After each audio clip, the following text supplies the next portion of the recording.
La linterna mágica es un medio de comunicación social que tuvo su importancia cultural durante los siglos XVII, XVIII y XIX y que es considerada en la actualidad como uno de los grandes precursores del cinematógrafo. Soy Javier Frutos y pertenezco al Departamento de Sociología y Comunicación de la Facultad de Ciencias Sociales, al área de Comunicación Audiovisual y Publicidad. Y bueno, estoy trabajando en el contexto de un grupo de investigación que se llama Cultura Académica, Patrimonio y Memoria Social, Causal. Llevamos trabajando muchos años en lo que sería la difusión del conocimiento de las placas de linterna mágica. Y nos hemos vinculado con varios grupos de investigación europeos y estamos trabajando con una serie de grupos de investigación de Portugal y en un proyecto que se llama Mágica, el uso, el estudio y la conservación de las placas de linterna mágica en Portugal. Estamos analizando las placas de linterna mágica a través de su registro gráfico.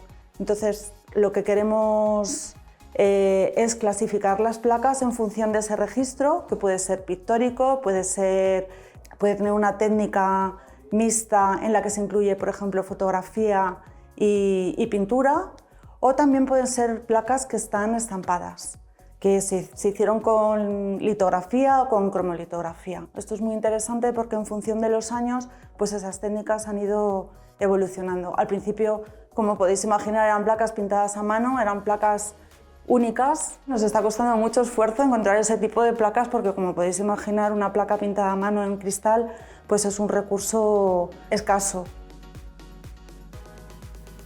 Contactaron con nosotros porque les interesó un sistema que hemos desarrollado que sirve para clasificar las placas en función de sus géneros discursivos. El Internauta es una aplicación web que tenía una razón de ser, hacer llegar a cualquier público cómo era la experiencia del usuario o del espectador de una sesión de linterna mágica. Permitirte ver una película, como si dijéramos, de linterna mágica y hacerlo de una manera muy didáctica, que sirva no solamente para investigadores, sino también para, por ejemplo, el uso en museos. Que las personas que visitan una exposición hagan un viaje hacia el pasado y entiendan que había algo más y era una proyección de imágenes con sonidos y que de alguna manera daba vida a algo parecido a lo que entendemos por el cine de los orígenes o el cine mudo. Desde entonces hasta ahora lo que hemos ido ha sido mejorando las funcionalidades del Internauta y asociándonos con otros grupos de investigación precisamente para incorporar novedades a esa aplicación web. Y una de ellas es, por ejemplo,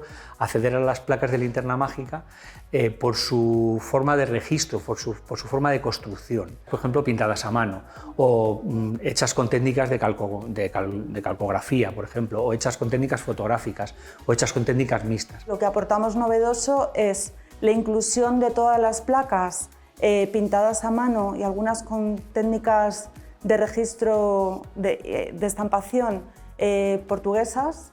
Lo que hemos hecho es hacer esa clasificación por géneros, nuestros géneros discursivos, que nos dicen qué tipo de placas son, qué es lo que se ve en ellas.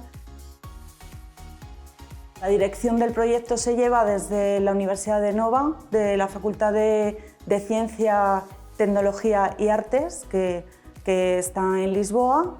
9 centros, 9 instituciones, museos, la Cinemateca de Lisboa, donde se han encontrado placas. Entonces nosotros hemos hecho esa clasificación por géneros y además esta parte novedosa que es este registro técnico de las placas. Vamos a saber por un lado esa itinerancia de dónde vienen esas placas y por otro lado nosotros vamos a poder ver esas técnicas de registro a través del trabajo que están realizando. Hay otras personas del proyecto que están trabajando con la música que se podía utilizar dentro de los espectáculos ópticos de linterna mágica. Es algo muy bonito y muy interesante porque hay muy pocas cosas hechas al respecto, entonces bueno, yo creo que es otra aportación bastante novedosa.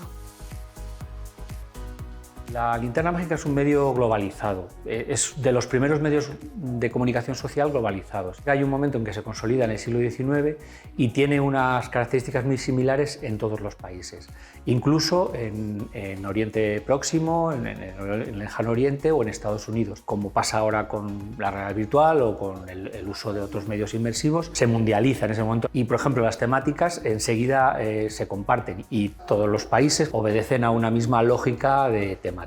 Los datos que tenemos es que aparece en Holanda en el siglo XVI y que bueno, son los primeros testimonios que encontramos a través de dibujos, ¿no? De Huygens, que es el el autor, ¿no?, que presenta la linterna. Luego ahí va evolucionando y bueno, lo que tenemos son linternas mágicas que aparecen en el resto de Europa. Venían personas que hacían espectáculos ópticos, esos espectáculos ya tenían sonido, tenían humo en directo, proyecciones en el humo, unos sonidos espectrales en el caso de las fantasmagoría, que es un tipo de sesiones de linterna mágica. Fue efectivamente, como si dijéramos, el gran ensayo antes del cine. Siempre van en equipos.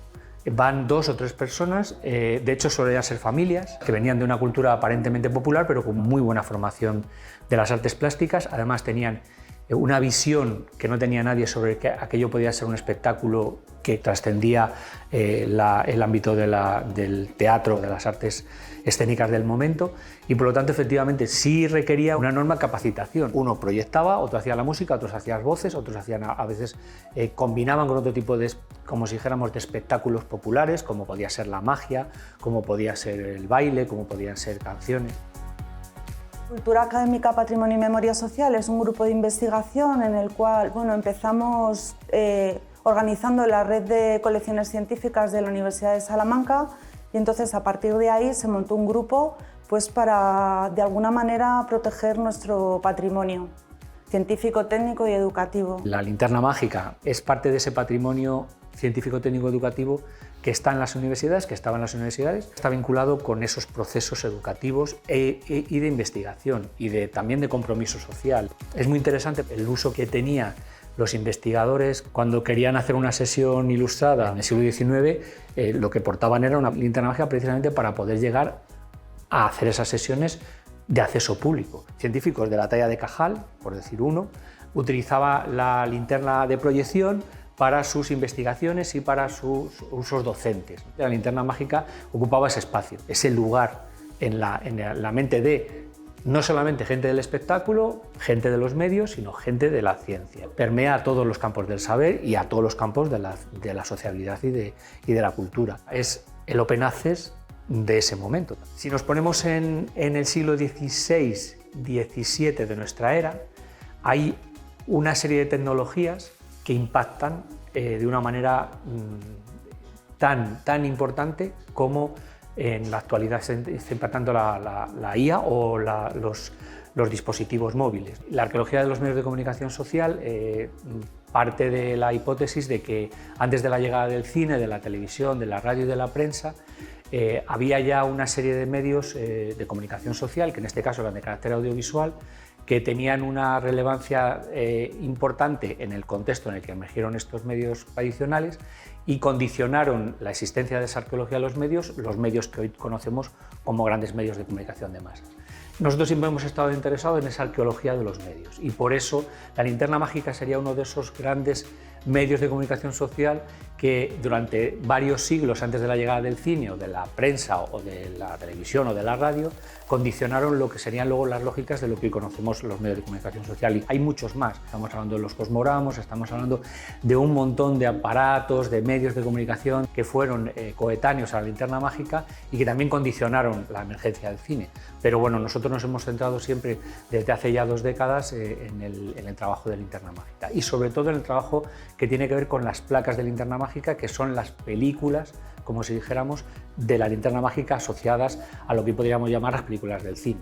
Lo que nos demuestra la arqueología de los medios es que efectivamente ya desde el siglo XVII y XVIII cualquier espectador tenía acceso a este tipo de espectáculos. Si los llamamos así, como una forma de socialización de los contenidos en este caso en formato audiovisual. Las sesiones de linterna mágica son inmersivas, ahora mismo estamos hablando de realidad virtual, de 3D, pero ese tipo de espectáculos ya eran la semilla de lo que ahora mismo estamos tocando y estamos observando y de lo que disfrutamos cada día.